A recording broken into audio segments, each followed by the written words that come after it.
Been getting busy on the Bronco because I want to get it running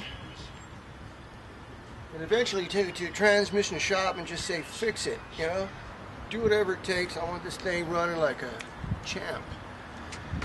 It does run, but one couple things I want to take care of before I move it out or get it rolling is I replaced the Detroit locker net. See the Detroit locker net? This is about 10 years old.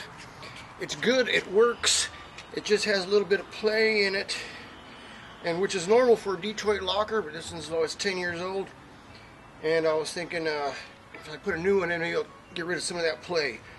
That's the only problem with these Detroit lockers, is they got a little play in the mechanism, I guess you call it.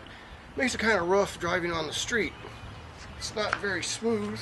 But this is like probably the #1 best locker you can get for your money. Although it's an automatic locker. It's solid. It weighs about 50 pounds, 40, 50 pounds, 45 maybe. So I changed it out on the Bronco probably about a year ago.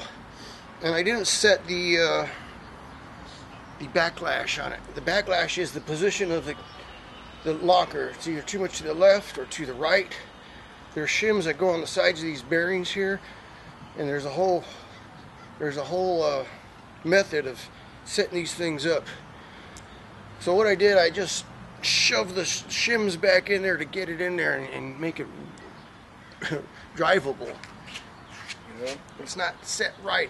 The backlash is way too tight, and that's where the gears mesh together. You got to adjust it so right. I did that yesterday, and man, it was a pain. I just about pulled the whole axle off the Bronco. I didn't want to do that. You know, I thought this was going to take me like half a day. It took all day. I still have to put it back together. But yes, I did have to unbolt the axle from the leaf springs and rotate the differential so it's laying down, you know, so the pinion's facing down. So when you set this in, it drops in, and then you can adjust it side to side and play around with the shims and try to get it right. I was trying to do it with the differential in place, and like that, you're going to have to push this in sideways into the carrier, and at the same time get the shims in, and this thing, like I said, weighs about 40 pounds. This thing will not stay in place, and it's just a pain trying to hold it up there, and then you got to get the shims in there, and it wasn't working. So I finally just unbolted it from the leaf springs. I didn't want to pull it out because I didn't want to unbolt the brake lines and all that. I just disconnected the shocks, loosened up the U-bolts, and dropped it down so I could rotate the whole axle and face it down, and I had it done. After all that struggling in the morning,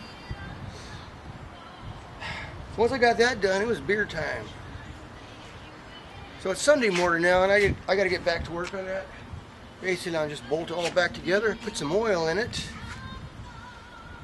And I think I'm going to need a new battery because I think the battery's gone dead already again. The battery's gone flat from sitting. I've got it on the charger right now, and I've done that before, and it won't hold a charge. It'll stay it'll be good for a day, and then it'll die out again. So, hey, by the way, anybody out there want this Detroit locker, contact me if you're here in Southern California.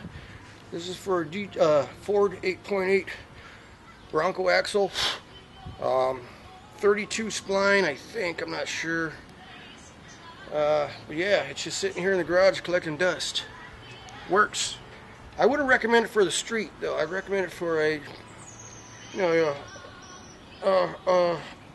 off-roader. Off-roading. Alright, since I'm back here working on this thing, I thought I'd show you a few things. Look at these gnarly tires. Hardly any miles on them. They've just been sitting here back here. As you can see, I made a mess as usual. The oil spilled out. And, there's my new Detroit locker. I got the shims and everything in. In case you guys didn't understand me when I said it's a pain to get that thing in there, you got to push it in there and it wants to come rolling back out. Yeah, and what I was trying to do was to put these shims, where are we at? Yeah, put these shims in there. And they got to go in a certain way. You got to put them on the left and the right. They go right there. You got to put the right amount and to get that gear in there centered so it meshes with the pinion gear perfectly. So I got a backlash of 0.01. It says, my book said anyway, between 0.08 and 0.012. So I got 0.01 right now. I think it's good. Good to go.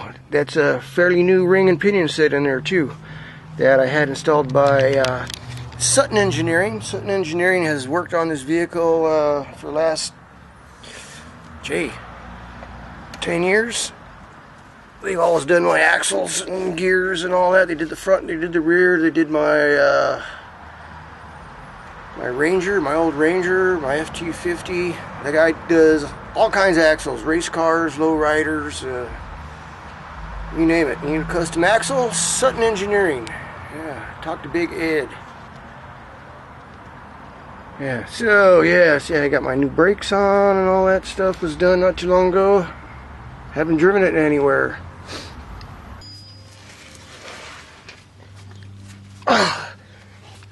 You can get a lot of travel out of these springs. These are the Skyjacker 6-inch soft ride leafs.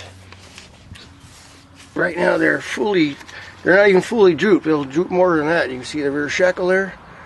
Yeah. I've got the extended brake lines. And I was down here. So anyway, you can put longer shocks on here, you can get more droop, but you got to worry about your brake line, and you got to worry about your drive shaft angle. Now I got a little more droop on here right now. I could get some more. All I got to do is see, I'm on the jacks. See, I'm on the jacks right here, jack stands. It will drop down some more. These shocks have some more travel in them. They'll extend down another inch or two, but that is no good if your drive shaft won't go that far. See where the drive shaft's hanging right now? Let's see if I can do this. Yeah. That's as far as the drive shaft will go. It's going to bind up. If we go over here, you can see where it's hitting there. Let's see, I'm trying to do this with laying on my side and... Yeah, see that? The drive shaft, that's the limit of this drive shaft.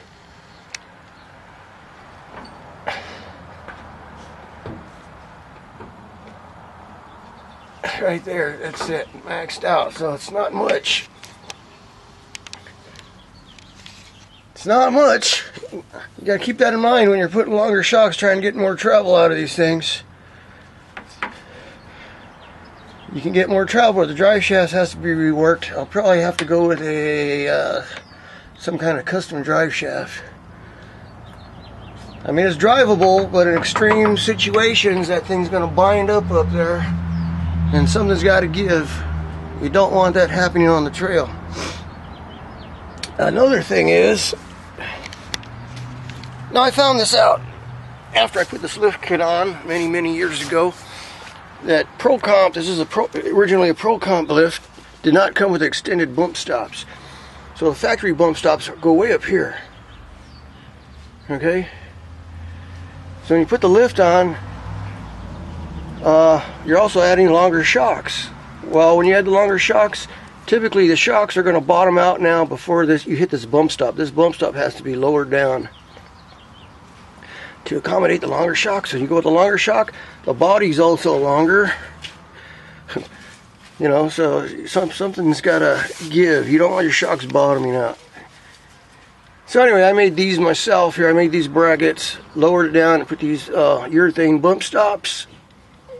And my theory is anyway, that these things will compress probably down to there. You know, from there, ooh, on a hard bump, I don't know. I don't think I ever hit nothing that hard so far. So when they do get down to here, these shocks should be just about ready to bottom out too. I want this to bottom out before the shocks do. In other words, am I making sense? So that's what I'm doing today. I'm putting it all back together. I just put these shocks on. I gotta do the other side. Hook the drive shaft back up. And put the drums on. I need to torque the caps, the bearing caps on the differential over there. And gonna throw some, put the wheels on and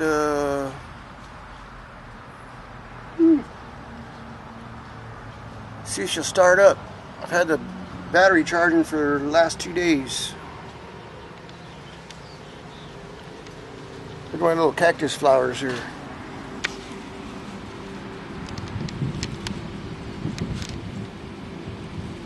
It's my little cactus garden.